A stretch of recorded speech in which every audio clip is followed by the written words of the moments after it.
사람들의 조롱과 멸시와 희롱 앞에서 예수 그리스도 우리 구주께서 십자가에 달리시는 그 광경을 우리는 보았습니다.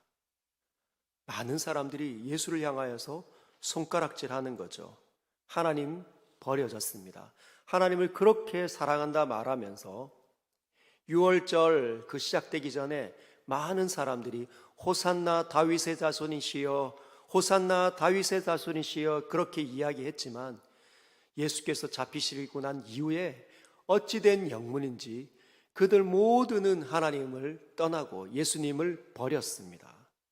결국은 로마 군병에 의해서 십자가에 못이 박혀지시고 그리고 살과 피를 찢기시고 십자가 위에서 물과 피를 쏟으십니다. 그리고 오늘 본문에 이어져서 제6시로부터 온 땅에 어둠이 임합니다. 제9시까지. 여기에 있는 제6시는 우리가 말하는 오전에 12시쯤에 있는 그 시간대부터 온 땅에 어둠이 깔리기 시작했습니다. 도대체 왜 하나님께서는 그 시간에 예수 그리스도의 그 절규가 있는 그 시간에 하늘을 가리웠을까요? 하나님께서 그 영원하신 아버지께서 차마 볼 수 없다는 것입니다. 여러분, 해골이라가 이름하는 그 골고다 언덕에 십자가가 못이 박혔습니다. 여러분, 해골은 죽음을 의미합니다. 수많은 사람들이 살아와서 거기서 죽어서 나갔기 때문에 죽음의 골짜기, 즉 해골의 골짜기라 일컬음 받는다는 거죠. 그리고 그 해골이라는 그 의미가 로마의 말로는 갈보리라고 합니다. 라틴어로 갈보리라고 합니다. 그래서 갈보리산이라고 하는 것은 여기 이 아람어로 골고다라는 뜻이죠. 이들의 말로 골고다라는 뜻입니다. 이 골고다 해골의 언덕에 십자가가 못 박혔는데 그 위에서 피가 흐릅니다. 예수 그리스도의 그 생명의 주인께서 피를 흘리십니다. 누구나 다 죽음을 맛볼 수밖에 없는 그곳에 하나님의 아들께서 피를 흘리셔서 그 온 땅을 적시고 난 다음에 그곳에 아이러니하게도 생명이 깃들기 시작했습니다. 죽음의 골짜기에 십자가 못 박혔더니 그 죽음이 그곳에서 끝이 나기 시작했다는 것이죠. 놀랍습니다. 그러나 이 희생제사가 진행되는 동안에 하늘은 빛을 잃어버렸습니다. 왜냐하면 그곳이 바로 아브라함이 이삭을 하나님께 드렸던 그 장소였기 때문입니다. 모리아산. 구약에서 아브라함이 이삭을 데리고 하나님께서 이렇게 말씀하시죠. 이제 네가 내가 지명하는 그 산으로 가서 너의 사랑하는 아들을 주어라. 내게 주어라.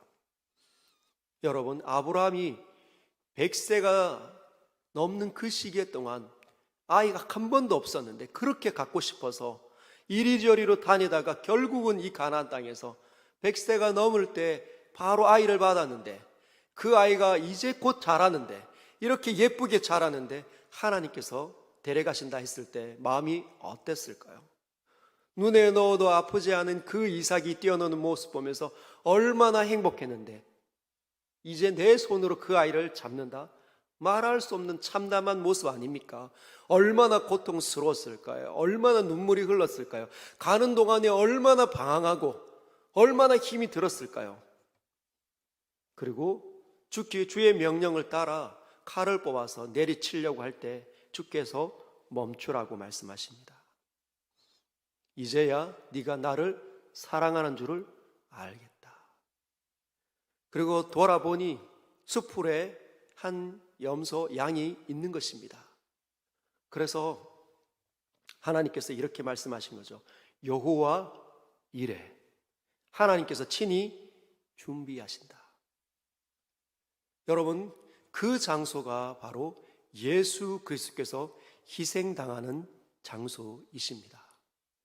아브라함이 자신의 아들 이삭을 잡을 때 참담한 그 마음, 고통스러운 그 마음이 오늘 이 골고다 언덕에서 이루어진 것이죠. 영원하신 아버지의 마음이 표출되는 겁니다. 차마 눈뜨고 볼 수 없다. 비록 예수 그리스도 자신의 영원한 독생자 아들, 그 하나님, 아들 하나님께서 세상 모든 죄를 짊어지시고 십자가에 오르셔서 정면으로 하나님의 칼을, 아버지의 칼을 받으시는데 아버지께서 차마 눈뜨고 볼 수 없다는 사인입니다. 그래서 온 세상을 가리시는 거죠.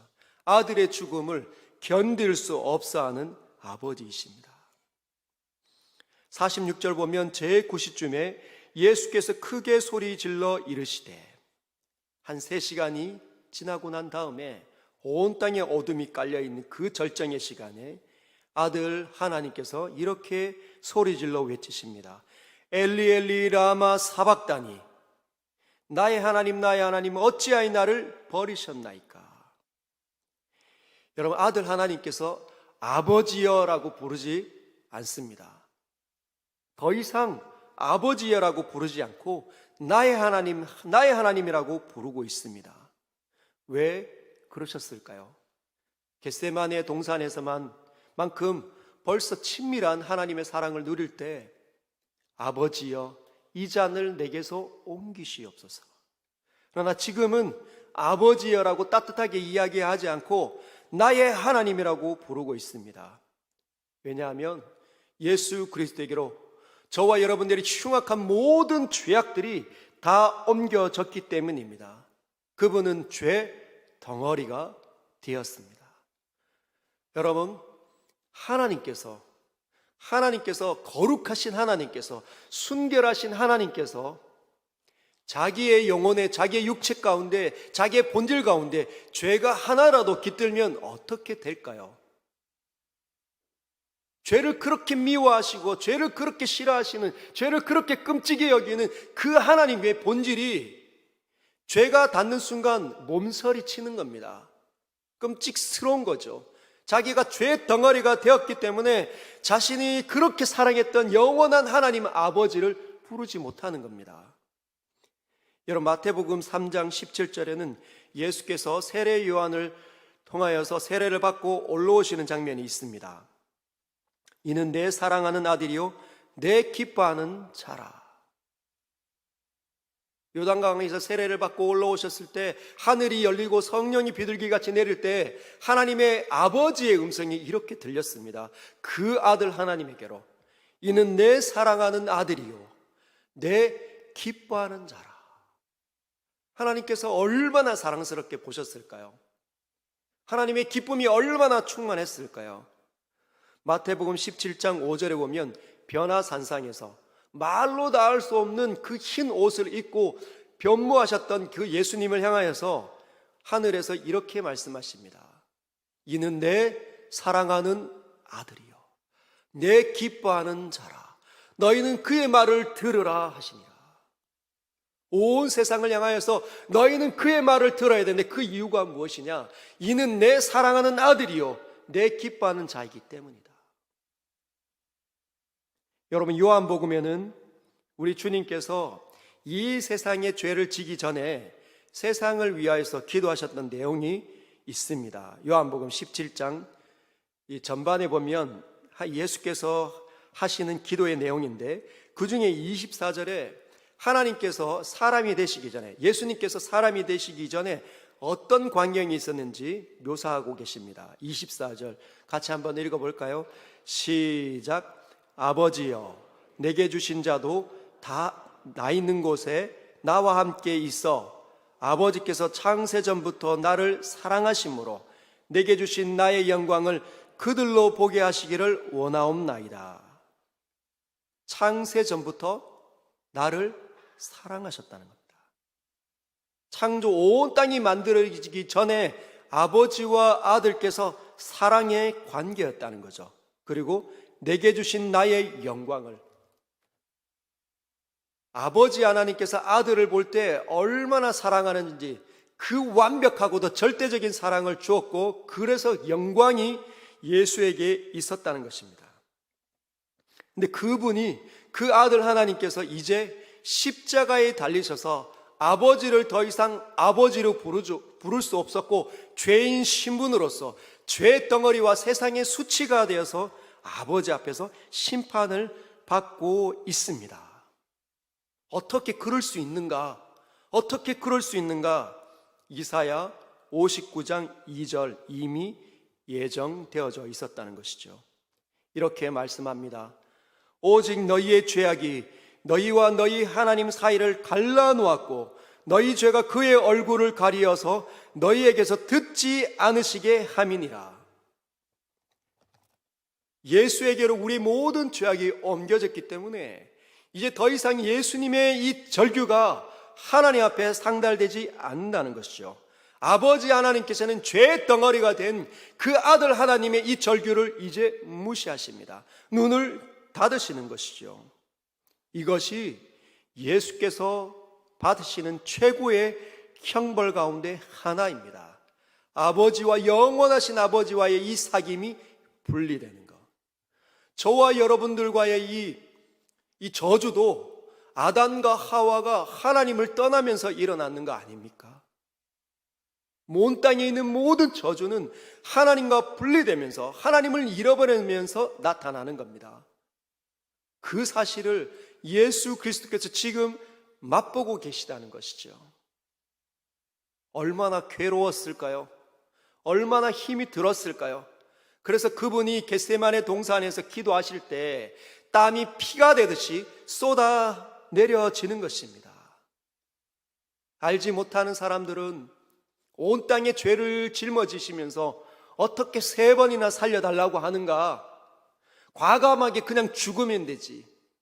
그들은, 그렇게 말하는 사람들은 자신의 죄악으로 하나님 앞에 설 수 있을 거라고 생각하는데 절대로 없다는 겁니다. 죄를 향한 하나님의 진노가 이토록 무시무시하다는 것이죠. 이토록 하나님과의 사이가 멀어지도록 만들어 버렸다는 겁니다. 예수님의 엘리 엘리 라마 사박단이라는 이 절규 때문에, 그분의 당하는 고난과 고통 때문에, 그분의 크기 때문에 우리가 나음을 받았습니다. 사랑하는 서연의 성도 여러분, 이 고난주간, 이 성금요일, 이 새벽을 깨우시면서 여러분들은 무엇을 기억하시길 원하십니까? 예수 그리스도께서 나 한 사람, 나를 이토록 사랑하사 나를 구원하시기 위해서 이 땅에 오셨고 하늘의 영광의 보좌를 친히 버릴 뿐만 아니라 나 때문에, 나와 동일한 죄인의 신분이 되어서 나를 대신해서 하나님의 영원한 진노를 정면으로 받아내셨구나. 또 우리는 그 예수 그리스도를 향하여서 나의 하나님, 나의 하나님, 나의 영원하신 주여라고 고백하시기를 바랍니다. 여러분, 예수 그리스도께서 결국은 온 땅의 모든 저주를 받으면서 사람들, 군중들, 백성들, 제자들, 병사들, 그 대제사장과 그 서기관들, 온 땅에 있는 사람들로부터 버림을 받았습니다. 그리고 이제는 영원하신 자신의 사랑의 대상이셨던 아버지로부터 버림을 받았습니다. 그리고 난 이후에 50절, 예수께서 다시 크게 소리 지르시고 영원히 떠나시니라. 내가 다 이루었다. 그렇게 선언하시고 숨을 거두셨습니다. 죽음을 맞으셨다는 것이죠. 우리가 죽어야 되는데, 우리가 하나님 앞에 버림을 받아 하나님 앞에서 영원한 형벌 받아야 되는데, 그분이 온 땅의 죄를 대신해서 짊어지셨기 때문에 믿음으로 받는 자마다 그분의 생명 안으로 빨려 들어가는 줄 믿으시길 바랍니다. 더 이상 두려워하지 마십시오. 나 때문에 예수께서 죽으셔서 마음이 아프고 너무너무 괴롭지만 이미 예수께서 우리의 수치를 가지고 가셨습니다. 절대자이시고 영원하시고 완벽하신 그 아들 하나님께서 나를 위해서 희생제사를 치르셨습니다. 다 이루었다. 그 희생제사가 완전하였다, 순결하였다, 온전하였다, 퍼펙트하였다. 그래서 저와 여러분들은 이제 앞으로 죽음을 맞을 때 두려워할 필요가 없습니다. 영원한 멸망으로 떨어질 것을 두려워할 필요가 없습니다. 기뻐하시고 즐거워하시고 우리의 이름이 하나님의 영원한 보좌 앞에 있는 그 거룩한 책, 빛나는 책, 생명책에 기록되어져 있음을 기억하시고 오늘 하루도 최고의 찬양과 최고의 영광을 주님께 올려드리면서 하나님 앞에 살아내시길 주님의 이름으로 축복합니다. 그리고 오늘 이 저녁에는 우리 금요 기도회가 있습니다. 성금요일 기도회 많이 모여서 최고의 찬양으로 그분을 영원롭게 하고 그분을 기뻐하는 오늘 하루가 되시길 주님의 이름으로 축복합니다.